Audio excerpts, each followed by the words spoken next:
وَلَوْلَا أَن يَكُونَ النَّاسُ أُمَّةً وَاحِدَةً، اور اگر یہ ڈر نہ ہوتا کہ سب کے سب ایک امت بن جائیں گے، یعنی سب کے سب یعنی گمراہی کا راستہ اختیار کر لیں گے، ایک ہی گمراہی پہ سب جمع ہو جائیں گے،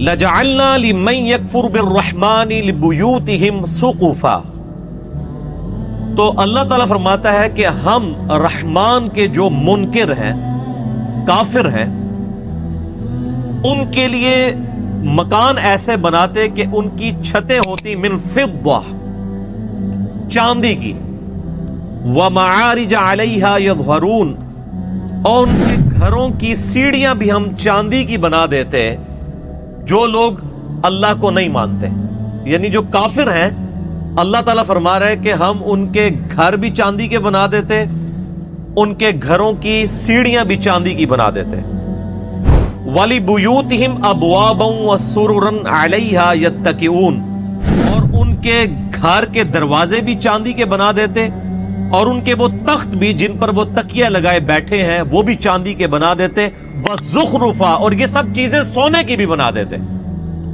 یہی لفظ ہے زخرف جس کی وجہ سے سورت کا نام سورہ الزخرف ہے۔ اللہ تعالیٰ فرماتا ہے اگر اس بات کا ڈر نہ ہوتا کہ سب کے سب لوگ ہی کافر ہو جائیں گے، کافروں کی جو شاہانہ زندگی کو دیکھ کر تو ہم جتنے کافر ہیں ان کے گھر چاندی کے بنا دیتے، ان کے گھروں کے دروازے چاندی کے بنا دیتے، ان کے گھروں کی سیڑھیاں چاندی کی بنا دیتے، ان کے تخت چاندی کے اور سونے سے یہ ساری چیزیں بنا دیتے، کافروں کو ہم سونا چاندی سے مالا مال کر دیتے، اگر ہمیں یہ ڈر نہ ہوتا کہ کافروں کی یہ شان دیکھ کے سارے کافر ہو جائیں گے۔ اندازہ کریں، وَإِن كُلُّ ذَلِكَ لَمَّا مَتَاعُ الْحَيَاةِ الدُّنْيَا، اور یہ سب کی سب رونق والی چیزیں سونا اور چاندی دنیا کی زندگی کا سامان ہے، وَالْآخِرَةُ عِندَ رَبِّكَ لِلْمُتَّقِينَ، اور آخرت تو تمہارے رب کے ہاں پرہیزگاروں کے لیے ہے، خدا سے ڈرنے والوں کے لیے، خدا کی شناخت رکھنے والوں کے لیے۔ یہ بڑی اہم ترین آیات ہیں۔ اللہ تعالیٰ فرماتا ہے کہ اگر ہمیں اس بات کا ڈر نہ ہوتا کہ کافروں کے سونا چاندی سے بنے ہوئے مکانات، سیڑھیاں، دروازے اور یہ تخت، یہ چیزیں دیکھ کے سب لوگ کافروں سے متاثر ہو کر کافر نہ ہو جاتے تو ہم کافروں کو یہ سب کچھ عطا کرتے، یعنی اتنی بڑے لیول کی آزمائش ڈال دیتے کہ اہل ایمان پہ یہ آزمائش ڈالتے کہ اب بتاؤ اللہ کی طرف آنا ہے کہ شیطان کی طرف۔ تو ڈر یہ تھا کہ کافروں کی یہ شان دیکھ کے سب شیطان کا راستہ اختیار کر لیتے کہ اے جہاں میٹھا اگلا کس نے ڈٹھا، یعنی یہ دنیا کی لذتوں سے فائدہ اٹھاؤ، آخرت کس نے دیکھی ہے۔ تو اس چیز کا ڈر تھا، اس کے بغیر ہی لوگ رحمان سے غافل ہو چکے ہیں۔ آج کسی کے پاس دولت ہے تو لوگ کہتے ہیں دیکھیں جی اللہ کا بڑا فضل ہے اس کے اوپر، کوئی دنیاوی منصب ہے اس کو وہ اللہ کا فضل سمجھ رہے ہوتے ہیں، حالانکہ یہ ضروری نہیں، فضل ہو بھی سکتا ہے اگر حضرت ابوبکر عمر عثمان علی والی خلافت ہو، اور یہ اللہ تعالیٰ کی طرف سے آزمائش ہو سکتی ہے اگر جو ہے وہ آل امیہ اور آل عباس جیسی خلافت ہو، سو کالڈ یا ملوکیت۔ صحیح بخاری میں حدیث ہے، نبی صلی اللہ علیہ وآلہ وسلم نے فرمایا دو چیزیں ایسی ہیں جس کے بارے میں اکثریت انسانوں کی اکثریت غافل ہے، ایک صحت اور دوسری فرصت، یعنی اس کو انڈر ایسٹیمیٹ لوگ کرتے ہیں۔ صحت تو کسی وقت بھی جا سکتی ہے، تو جب تک صحت ہے اللہ تعالیٰ کو رسپانس کر لیا جائے، اور فرصت یعنی ٹائم کی اویلیبلٹی، اس کو بھی لوگ یعنی ضائع کرتے ہیں۔ پھر صحیح مسلم میں حدیث ہے، آپ صلی اللہ علیہ وآلہ وسلم نے فرمایا کہ دنیا اور آخرت کی مثال اس طرح ہے جیسے کوئی سمندر میں انگلی ڈبوئے، اس کے ساتھ جو پانی لگتا ہے وہ دنیا کی زندگی ہے، اور سمندر انفینٹ انلمیٹڈ آخرت کی زندگی۔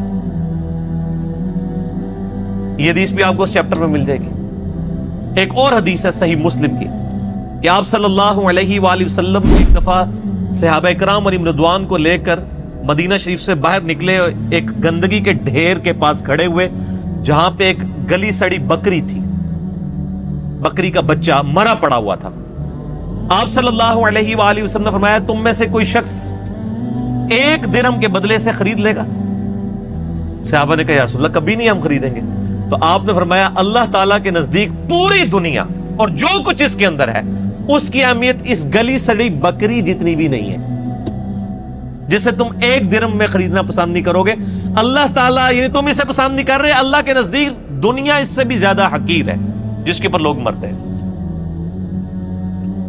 پھر آپ صلی اللہ علیہ وآلہ وسلم نے فرمایا، صحیح مسلم میں یہ حدیث ہے کہ انسان کہتا ہے میرا مال میرا مال میرا مال. پھر آپ نے وہ سورہ تکاثر پڑھی، الہاکم التکاثر حتی زرتم المقابر. تمہیں مال کی کثرت کی طلب نے خسارے میں ڈال دیا یہاں تک کہ تم نے قبروں کا منہ دیکھ لیا. ان قریب تم جان جاؤ گے، ان قریب تم جان جاؤ گے. یعنی جب قیامت آئے گی، یہ مرتے ہی قیامت قائم ہو جائے گی، اور پھر قیامت والے دن تم سے اللہ تعالیٰ نے جو نعمتیں دی ہیں ثم لتسألن یومئذ عن النعیم، ان نعمتوں کے بارے میں پرسش ہوگی.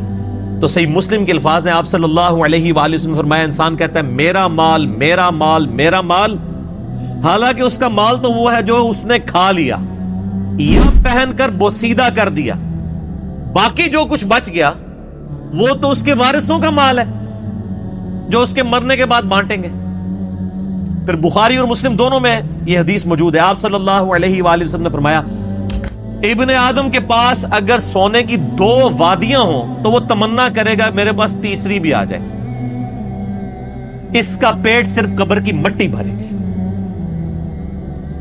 پھر بخاری اور مسلم کی متفقن علیہ حدیث ہے، آپ صلی اللہ علیہ وآلہ وسلم نے ارشاد فرمایا انسان کے 3 دوست ہیں، ایک ہی اس کے ساتھ قبر میں جاتا ہے اور وہ اس کے اعمال ہیں، باقی اس کے 2 دوست باہر رہ جاتے ہیں، اس کے رشتہ دار اور اس کا مال، یہ باہر ہی رہ جاتے ہیں. قبر میں صرف اعمال جاتے ہیں جو اس نے کیے، نیک یا برے. پھر صحیح مسلم کی حدیث ہے کہ دنیا کی زندگی مومن کے لیے قید خانہ ہے اور کافر کے لیے جنت ہے. جو دنیا میں جنتیوں والی زندگی گزار رہا ہے وہ سمجھ لے کہ اس کی آخرت سٹیک پہ لگی ہوئی ہے. یہ ممکن ہی نہیں ہے کہ آپ بوئیں جانے مٹھے باؤ، یہ تو ہو ہی نہیں سکتا نا. یعنی دنیا کی کاسٹ پہ ہی آپ کو آخرت ملنی ہے. جو سورہ توبہ میں آیا کہ ہم نے مومنین کی جانیں اور مال جنت کے عوض خرید لیے ہیں، جان بھی خرید لی مال بھی خرید لیا، تب جنت دیں گے. سورہ توبہ میں آتا ہے. تو یہ بڑا مشکل معاملہ ہے. اس کے اوپر فی البدی مجھے یعنی بے شمار احادیث یاد ہیں. اس کے علاوہ صحیح مسلم میں ایک حدیث ہے کہ آپ صلی اللہ علیہ وآلہ وسلم نے فرمایا اللہ تعالیٰ نے دوزخ کو شہوات سے ڈھانپ رکھا ہے، دنیا کی لذتوں سے، اور جنت کو ڈھانپ رکھا ہے ناگوار چیزوں سے، یعنی دنیا کی پریشانیاں مصیبتیں. یہ صحیح مسلم میں حدیث ہے، اور اس کی ایکسپلینیشن ہے ابو داؤد میں، ترمذی میں اور سنن نسائی کے اندر، کہ آپ صلی اللہ علیہ وآلہ وسلم نے ارشاد فرمایا کہ جب اللہ تعالیٰ نے جنت کو پیدا فرمایا تو حضرت جبرائیل علی نبینا علیہ الصلوۃ والسلام سے کہا کہ جاؤ جبرائیل جنت دیکھ کے آؤ. دیکھ کے آئے. اللہ نے فرمایا کیسا پایا جنت کو؟ کہا یا اللہ بڑی خوبصورت ہے، مجھے نہیں لگتا کہ کوئی شخص بھی ایسا ہوگا جو اس جنت میں جانے کی کوشش نہ کرے، وہ تو تن من دھن لٹا دے گا. اللہ نے فرمایا اچھا ایڈی سوکھ ہے اے بریکٹ اچ. پھر اللہ تعالیٰ نے جنت کو دنیا کی ناگوار چیزوں سے ڈھانپ دیا، یعنی دنیا میں تکلیف آئیں گی، پریشانیاں آئیں گی، پھر شریعت کی پابندیاں، حلال و حرام کا فرق کرنا، نمازوں کی پابندی، حقوق العباد کا خیال رکھنا. کتنی تکلیف ہے. روزانہ 5 وقت کی نماز پڑھنا کوئی آسان کام؟ ان ساری چیزوں سے اللہ تعالیٰ نے نا جنت کو گھیر دیا. یعنی جو یہ ہرڈلز، آبسٹیکلز یہ کراس کرے گا وہ جنت تک پہنچے گا. اور جبریل سے کہا ذرا اب جنت کو دیکھ کے آؤ نا. وہ دیکھ کے آئے نا، ان کا یا اللہ مجھے نہیں لگتا آپ کو بندہ جنت میں پہنچنے میں کامیاب ہوگا. ایڈے کڑگے لا چھڑے نے، پنجابی کہتے ہیں کڑگا، آنکڑے لگا دی ہیں پہنچنے کے لیے. اتنی ہرڈلز، اتنی آبسٹیکلز، مجھے نہیں لگتا آپ کو جنت میں پہنچنے میں کامیاب ہوگا. یہ حضرت جبرائیل فرشتوں کا سردار کہہ رہا ہے۔ پھر اللہ نے فرمایا اچھا ذرا دوزخ کو دیکھ کے آؤ، جہنم کو دیکھ کے کہا یا اللہ اتنا سخت عذاب، مجھے نہیں لگتا کہ کوئی بندہ ایسے عمل کرے کہ وہ دوزخ میں جانے کے لیے کوشش کر رہا ہو۔ توبہ توبہ توبہ، ایڈا سوکھا ہے۔ اللہ تعالیٰ نے فرمایا تھوڑی دیر کے لیے یعنی ان کو سٹے کروا کے اور دوزخ کو ڈھانپ دیا دنیاوی شہوات سے، دنیا کی لذتوں سے، اور فرمایا اب جا کے ذرا دیکھو۔ جبرائیل علیہ السلام جب دوبارہ گئے دوزخ کو دیکھنے کے لیے کہ دوزخ تو ہر بندہ ہی پہنچ جائے گا سلپ ہو کے، اتنی زیادہ یعنی اللہ تعالیٰ نے اس کے گرد لالچیں رکھی ہوئی ہیں، دنیا کی ساری آسائشیں، دنیا کی ساری لذتیں، دنیا کی ساری عیاشیاں یہ گھیر گار کے انسان کو دوزخ میں لے جانے والی۔ تو جبرائیل علیہ السلام نے کہا یا اللہ مجھے نہیں لگتا کہ اب کوئی شخص دوزخ سے بچ پائے گا، تو نے ایسے ہی معاملات کر دیے کہ لگتا ہے سارے ہی دوزخ میں چلے جائیں گے۔ یعنی وہ جبرائیل جو تھوڑی دیر پہلے ایک سٹیٹمنٹ دے رہے تھے 180 ڈگری بدل گئی۔ کیوں بدل گئی؟ کیونکہ جبرائیل علیہ السلام نے طارق جمیل صاحب کے لیکچرز نہیں سنے ہوئے تھے۔ میرے بھائیوں خدا بڑا ڈاڈا ہے، خدا کا کبھی ایک رخ بیان نہ کرے۔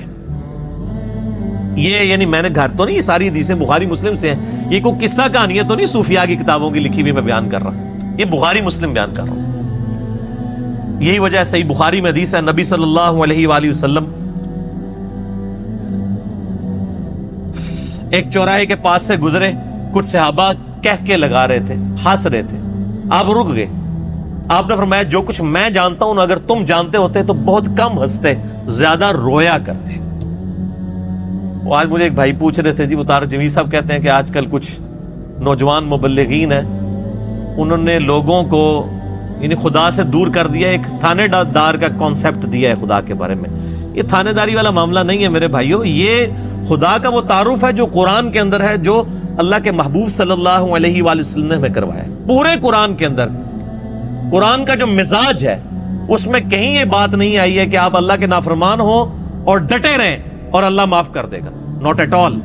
ہمیشہ یہ ہے کہ جس شخص نے اللہ کی طرف رجوع کیا، توبہ کی، اپنی اصلاح کی، پھر اللہ تعالیٰ کو غفور رحیم پاؤ۔ یعنی اس کے اوپر درجنوں آیات ہیں، میں نے مسئلہ نمبر 18 توبہ اور گناہ کبیرہ کے اوپر اس میں یہ ساری آیات ڈسکس کی ہیں، جسے شوق ہے تو وہ دیکھ لے۔ تو یہ بڑا کریٹیکل ایشو ہے۔ لیکن اس کے بعد پھر موجہ ہی موجہ ہیں جی۔ صحیح مسلم میں ایک حدیث ہے، اللہ تعالیٰ قیامت والے دن ایک ایسے شخص کو بلائے گا جس نے دنیا میں بڑی عیاشی کی زندگی گزاری ہوگی، لیکن اللہ تعالیٰ کو رسپانس نہیں کیا ہوگا۔ اللہ تعالیٰ فرمائے گا فرشتوں ذرا اس کو پکڑ کے ایک دوزخ کا پھیرا لگواؤ نا، ایک کی پھیرا، کہنا نا ایک پھیرا لگے گا، ایک پھیرا لگے گا نا۔ اللہ تعالیٰ اس کو بلا کے پوچھے گا ہاں بھائی کوئی دنیا میں تو نے آسائش کا دن گزارا؟ کہے گا یا اللہ تیری عزت کی قسم میں نے دنیا میں کبھی آسائش نہیں پائی، حالانکہ پوری زندگی عیاشی ہی گزری ہے، لیکن دوزخ کا ایک پھیرا وہ سارا نشہ کافور کر دے گا، سارے کا سارا۔ ابھی آپ دیکھ لیں نا، عیاشی کی زندگی ہوتی ہے، جیسے ہی جناب گردے فیل ہوتے ہیں، شوگر ہو جاتی ہے، وہ جناب یہ وقت کے ساتھ ہر چیز کافور ہو جاتی ہے۔ تو اور پھر اسی مسلم شریف کی حدیث میں آتا ہے کہ اللہ تعالیٰ کہے گا کہ اس شخص کو بلاؤ جس نے دنیا میں بڑی مفلسی کی زندگی گزاری لیکن مجھے رسپانس کیا، اور فرشتوں ذرا اسے ایک جنت کا پھیرا لگاؤ نا۔ وہ ایک پھیرا لگوائیں گے نا، پھر اللہ پوچھے گا اوہ دنیا میں کوئی تکلیف دیکھی؟ کہے گا یا اللہ تیری عزت کی قسم کوئی تکلیف نہیں دیکھی۔ اگر یہ ہمیشہ کی کامیابیاں مجھے ملنی تھی تو وہ تکلیف ہی بھول جائے گا۔ دنیا میں بھی ایسا ہی ہوتا ہے کہ انسان کو جب اپنی محنت کا پھل ملتا ہے تو انسان کو وہ یعنی میں اکثر کہتا ہوں کہ ہم یونیورسٹی لائف کے اندر کتنی مشکل سے پڑھتے تھے، میکینیکل انجینئرنگ کے دوران پوری رات جاگ کے فجر پڑھ کے سویا کرتے تھے، آج ہمیں یاد بھی نہیں ہے کہ ہم نے وہ 5 سال کس تکلیف میں کاٹے ہوئے، حالانکہ یہ آسائش بھی ختم ہو جانے والی ہے، اصل زندگی تو آخرت کی ہے۔